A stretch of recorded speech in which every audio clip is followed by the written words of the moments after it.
Today I will talk about how can you figure out this solution or know how you can do that on your Nextdoor app. So all you have to do in the first, just go above your photo profile, click on it here. So then it's going to show for you a list like this. You just click here on settings. So then here I'm going to click on it again. You click on your photo profile, click on settings. Then it's going to take you to this list. You just click here on notifications. So then it's going to take you to this list. You just switch into open with you here.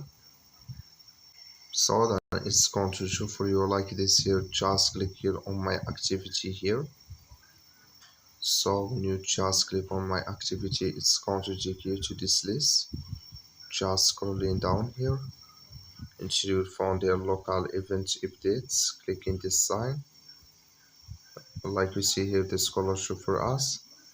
That's mean here local events updates notifications enable with us now. That's all you have to do. That's all. Thank you for watching. Don't forget to support us by liking, subscribe.